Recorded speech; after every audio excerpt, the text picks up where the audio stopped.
नमस्कार मित्रों, मैं अभिषेक सिंह आपके सामने तथागत सिविल सर्विसेज क्लास में फिर से उपस्थित हूं।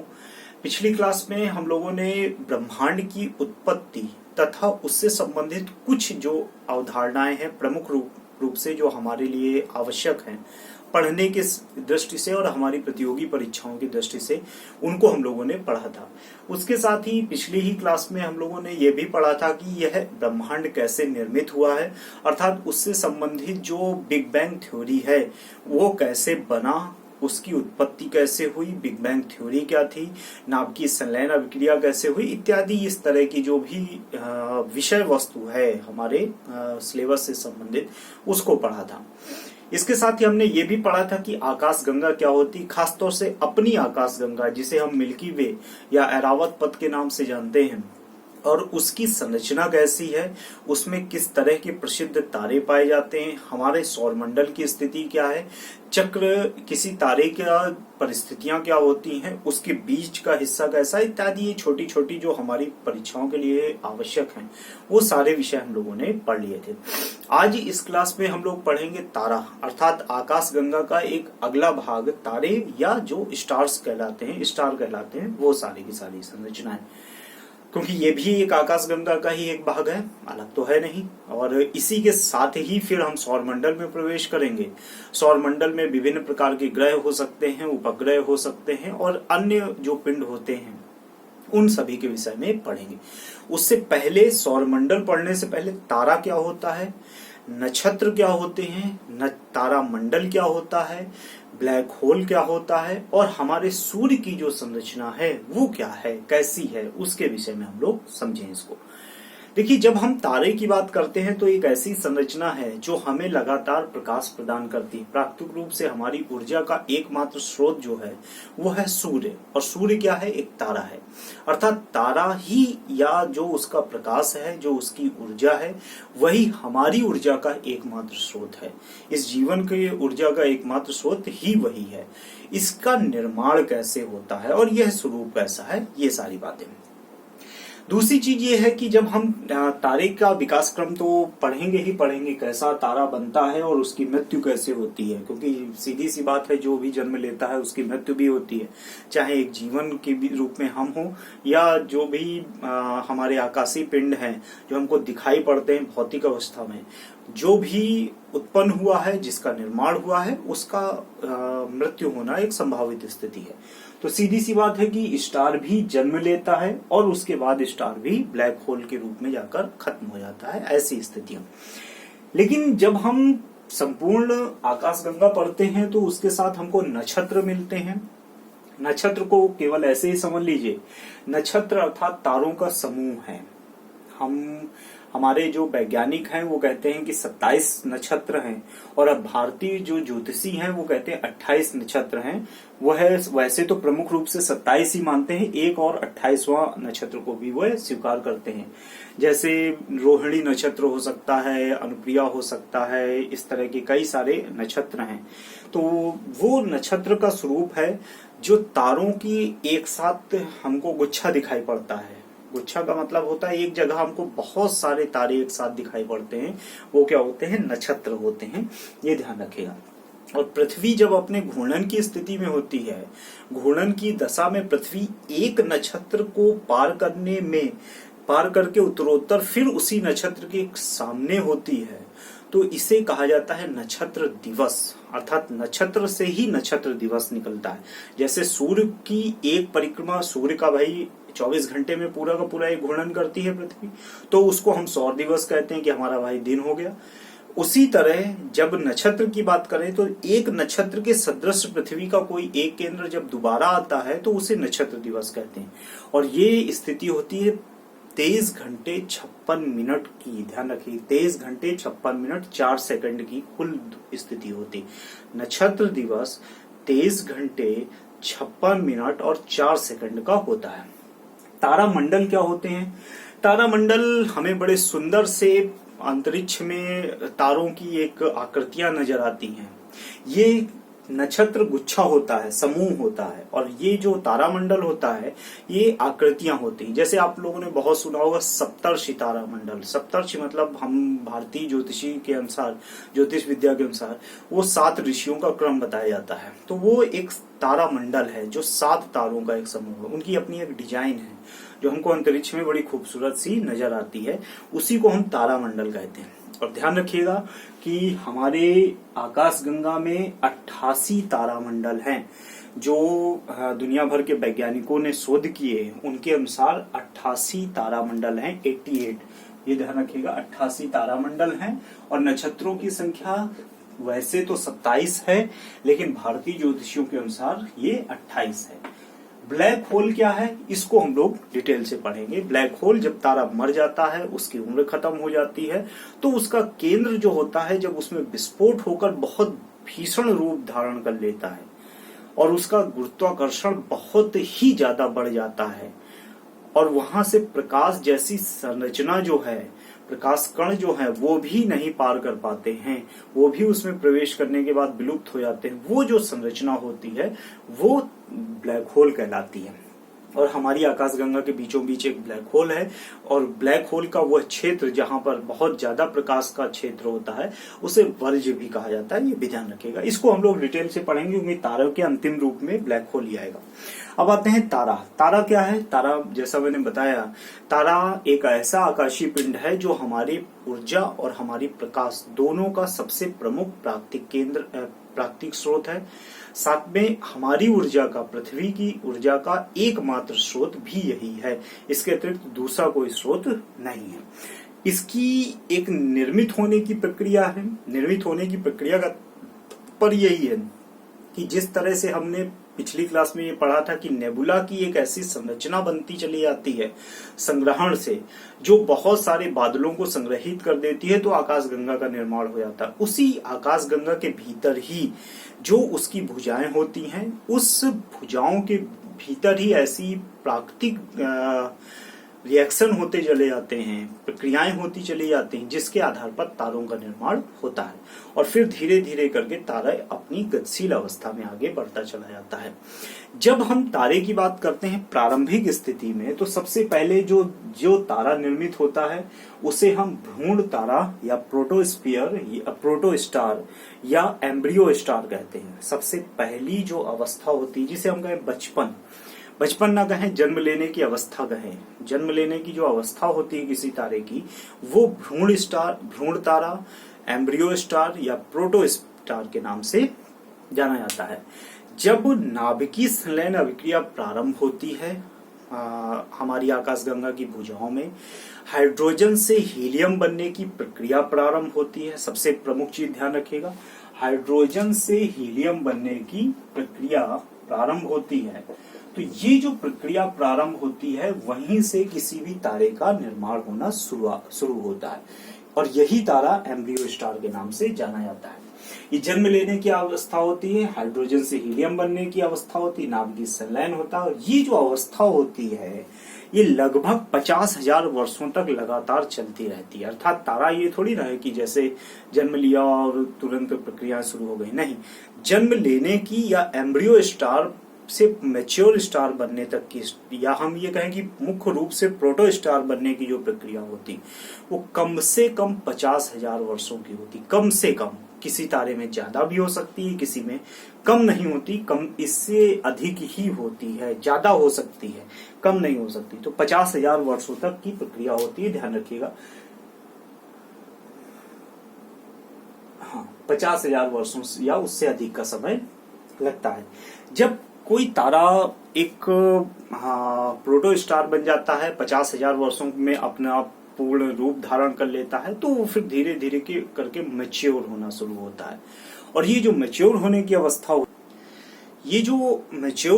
अवस्था होती है, इस अवस्था में क्या होता है कि हाइड्रोजन के बहुत ज्यादा हीलियम बनने की प्रक्रिया लगातार चलती रहती है। और ये 50,000 वर्षों से लेकर 10 मिलियन वर्षों तक लगातार चलती रहती है प्रक्रिया।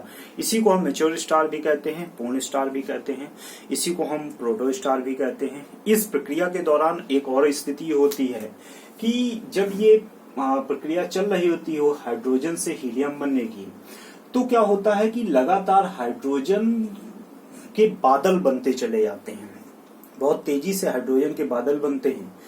और इसकी वजह से क्या होता है कि अधिक बादलों की वजह से किसी भी तारे का जो केंद्र होता है वह अचानक से संकुचित हो जाता है।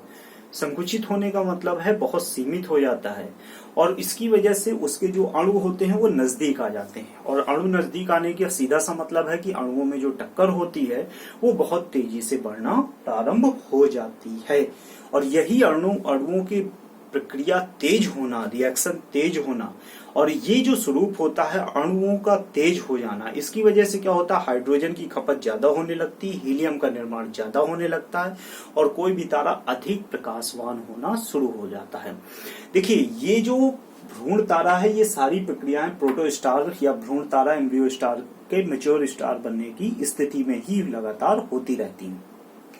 दूसरी स्थिति ये है इसी में कि जब भ्रूण तारा या प्रोटोस्टार जब हाइड्रोजन से हीलियम बनने की प्रक्रिया तेज हो जाती है, तो अचानक से उसके केंद्र में हीलियम की अधिकता होनी शुरू हो जाती है। हालांकि ये अचानक कुछ नहीं होता, ये 10 मिलियन वर्षों तक की स्थिति होती है। 10 मिलियन वर्षों तक की स्थिति का मतलब है एक बहुत लंबा समय। जैसे इस समय हमारे सूर्य की स्थिति है, वो अब इस स्थिति में लगातार आगे बढ़ता चला जा रहा है। तो ये जो स्वरूप है वो 10 मिलियन वर्षों से अधिक समय तक लगातार चलता रहता है। हाइड्रोजन से हीलियम बनने की प्रक्रिया तेज हो जाती है क्योंकि अणुओं की गतिशीलता तेज हो जाती है, जिसकी वजह से केंद्र में बहुत अधिक मात्रा में हीलियम संग्रहित हो जाती है। और जब हीलियम ज्यादा संग्रहित हो जाती है तो उसके बाहरी हिस्से में हाइड्रोजन की कमी होना शुरू हो जाती है, और बीच का जो केंद्रीय हिस्सा है, संकुचित हिस्सा है, उस हिस्से में कहीं ना कहीं अधिक ताप होने की वजह से वह हमको अधिक चमकीला दिखाई पड़ता है। और यही जो अधिक चमकीला स्वरूप है उसे हम रक्त दानव या रेड जायंट के नाम से जानते हैं। ध्यान रखिएगा, रक्त दानव या रेड जायंट या सीक्वेंस स्टार जो है वो 10 मिलियन वर्षों के बाद की स्थिति बनती है, जब हाइड्रोजन से हीलियम बनने की प्रक्रिया तेज होती है। केंद्र भाग में तारे के हीलियम बहुत अधिक मात्रा में संग्रहित हो जाती है, तारा का जो केंद्रीय भाग है वो हीलियम से भर जाता है और बाहरी भाग में हाइड्रोजन की कमी हो जाती है। तो ऐसी स्थिति में तारे का प्रोटोस्टार जो बदल जाता है वो रेड जायंट में बदल जाता है, क्योंकि इसका केंद्र जो है बहुत चमकीला होता है, लाल रंग का दिखाई पड़ता है, इसीलिए हम इसको रक्तदानव या रेड जायंट के नाम से जानते हैं। सीक्वेंस स्टार भी इसी को कहते हैं। इसका जो स्वरूप होता है उसके बाहरी बलों की कमी हो जाती है। बाहरी बल, क्योंकि केंद्र में गुरुत्व बहुत अधिक प्रक्रियाएं प्रारंभ होती हैं हीलियम की, हाइड्रोजन से हीलियम बनने की। इसकी वजह से क्या होता है कि आंतरिक भाग में बहुत तेजी से गुरुत्वाकर्षण बल बनना शुरू हो जाता है, घनत्व बढ़ना शुरू हो जाता है, ये स्थितियां होती हैं, और उसका द्रव्यमान भी बढ़ना शुरू हो जाता है। और ऐसी स्थिति में बाहरी बलों की कमी हो जाती है, अर्थात उसके बाहरी हिस्से में बलों की कमी होना प्रारंभ हो जाती है। यहाँ पर अब दो स्थितियां हैं, एक स्थिति बिल्कुल भी नहीं, ये ध्यान रखिएगा। ये नहीं कि डायरेक्ट जैसे आपने देखा कि रक्तदानों से सुपरनोवा केवल बन गया, ऐसा कुछ नहीं। यहाँ पर स्थितियां बदलती हैं। कैसी? अगर कोई भी रेड जायंट, जो रेड जायंट है, अगर सूर्य के सदृश है, सूर्य के द्रव्यमान के बराबर है, जैसे हम चंद्रशेखर लाइन की बात करते हैं कि सौर मॉस का 1.44 सौर मॉस के बराबर है, तो सोलर मॉस के बराबर है, तो वह जो होता है अर्थात बराबर या कम है, तो फिर सुपरनोवा में नहीं जाता है, वो सीधे सीधे व्हाइट या ब्लैक ड्वार्फ में चला जाता है। व्हाइट ड्वार्फ में क्या होता है? व्हाइट ड्वार्फ में ये होता है, अगर किसी भी रेड जायंट का तारे का द्रव्यमान हमारे वर्तमान सूर्य के द्रव्यमान से कम है तो व्हाइट ड्वार्फ बनेगा। अगर किसी भी रेड जायंट का द्रव्यमान हमारे वर्तमान सूर्य के बिल्कुल बराबर है, अर्थात 1.44 सोलर मॉस के बराबर है, तो फिर वो ब्लैक ड्वार्फ बनेगा। अगर यहाँ पर तीसरा प्रमुख है कि अगर यह अधिक हुआ, मान लीजिए कई ऐसे तारे हैं, प्रॉक्सिमा सेंचुरी जैसे तारे, जिनकी मॉस की स्थिति हमारे सूर्य से बहुत ज्यादा है, दुगनी से भी ज्यादा है, कई स्टार ऐसे हैं जो लाखों गुना ज्यादा बड़े हुए हैं, तो ऐसी स्थिति में उनकी जो खत्म होने की प्रक्रिया होती है वो बहुत खतरनाक होती है। जितना बड़ा तारा उतनी ज्यादा विनाशकारी प्रक्रिया, जितना छोटा तारा उतनी कम विनाशकारी प्रक्रिया। तो ऐसी स्थिति में जिसका द्रव्यमान का स्वरूप रेड जाइंट से ज्यादा होता है, ध्यान रखिएगा, रेड जाइंट का मॉस का हमारे सूर्य से द्रव्यमान ज्यादा होता है, तो वो सुपरनोवा में बदलता है। वो रेड व्हाइट ड्वार्फ और ब्लैक ड्वार्फ में नहीं बदलता, वो सुपरनोवा में बदलता। और ये सुपरनोवा सुपरनोवा ना कहलाकर इसे सुपरनोवा विस्फोट कहते हैं, अर्थात इसकी बहुत बुरी दुर्गति होना जिसे कहते हैं वो है सुपरनोवा विस्फोट। सुपरनोवा विस्फोट में क्या होता है कि हाइड्रोजन से जो हीलियम बनने की प्रक्रिया होती है वो लगभग समाप्त हो जाती है। जो बची कुची हाइड्रोजन होती है जो बाहरी हिस्से में होती है वो अंतरिक्ष में बिखर जाती है, एक नेबुला का रूप धारण कर लेती है और फिर नेबुला से अन्य प्रक्रियाएं प्रारंभ हो जाती है, उसका स्वरूप ही बदल जाता है। लेकिन जो हीलियम केंद्रीय भाग में होती है वो हीलियम अन्य तत्वों में बदल जाती है, जैसे कार्बन में बदलने लगती है, जैसे आयरन में बदलने लगती है, फेरस में बदलने लगती है, या अन्य किसी भी तत्वों में बदलना शुरू हो जाती है। अर्थात वह प्रकाश में न बदलकर अन्य तत्वों में बदलना शुरू होती है। और जब हाइड्रोजन ही समाप्त हो गई, जो बाहरी हिस्से में थोड़ी बहुत हाइड्रोजन भी थी वो नेबुला के रूप में अंतरिक्ष में बिखर गई, तो ऐसी स्थिति में नाभिकीय संलयन अभिक्रिया भी समाप्त हो जाती है। अर्थात नाभिकीय संलयन अभिक्रिया का समाप्त होने का मतलब है तारे का जीवन काल समाप्त हो जाना, और इसी को कहा जाता है सुपरनोवा विस्फोट। ध्यान रखिएगा, इसी को सुपरनोवा विस्फोट कहते हैं।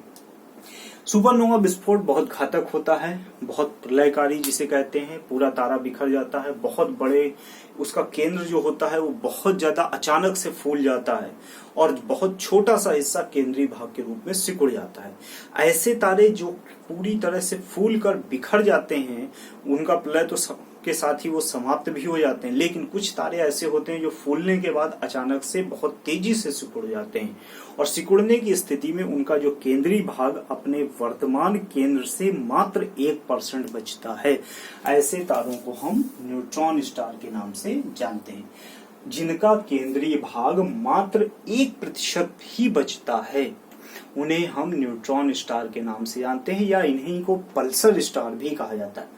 न्यूट्रॉन स्टार इसलिए कहा जाता है क्योंकि इसमें न्यूट्रॉन का स्वरूप धारण कर लेता है। जैसे न्यूट्रॉन है, न्यूट्रॉन की परिस्थिति का स्वरूप धारण कर लेता है और इनमें न्यूट्रॉनों की अधिकता हो जाती है, इसीलिए इस स्टार को न्यूट्रॉन स्टार कहा जाता है।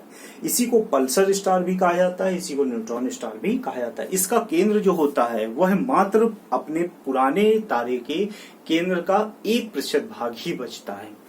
दूसरा, इसका केंद्रीय भाग लगातार रेडियो तरंगे, रेडियो वेव्स लगातार छोड़ता रहता है, अर्थात इसमें रेडियो वेव्स की अधिकता हो जाती है। और दूसरा सबसे प्रमुख चीज ये है कि इसका घनत्व जो होता है वो बहुत ज्यादा बढ़ जाता है।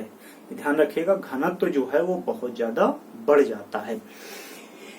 ये किसी भी तारे की खत्म होने की प्रक्रिया है। मुख्य खत्म होने की प्रक्रिया जो होती है वो सुपरनोवा में ही होती है, या फिर रेड जायंट के बाद तारा सीधे सीधे व्हाइट ड्वार्फ अगर छोटा तारा है, जैसा आपको मैंने बताया चंद्रशेखर लाइन जिसे कहते हैं, चंद्रा लाइन जिसे कहते हैं, भारत के प्रसिद्ध वैज्ञानिक एस चंद्रशेखर के नाम से है क्योंकि उन्होंने तारों के ब्लैक होल बनने की प्रक्रिया का वर्णन किया है।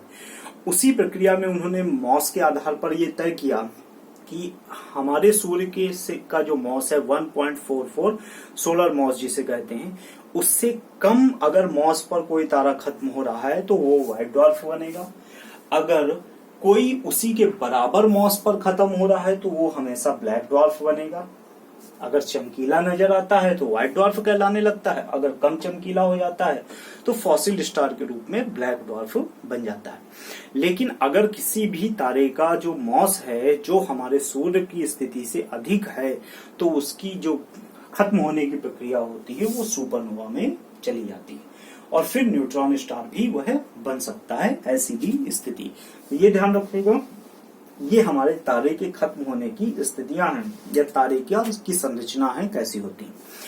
इसके आगे अब हम लोग हमारे सूर्य की बात करें कि सूर्य जो है वो कैसा है, तो ये ध्यान रखिएगा, नक्षत्र, तारामंडल और तारा।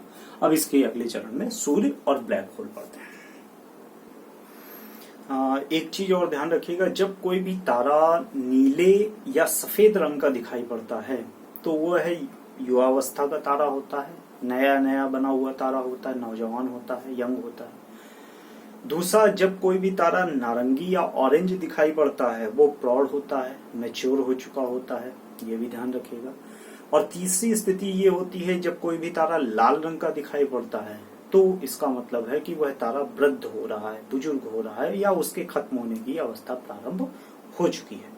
ठीक है मित्रों, अब इसके बाद हम लोग सूर्य से संबंधित विषय वस्तु पढ़ेंगे कि हमारा सूर्य कैसा है और उसकी जो आंतरिक संरचना है वो कैसी है।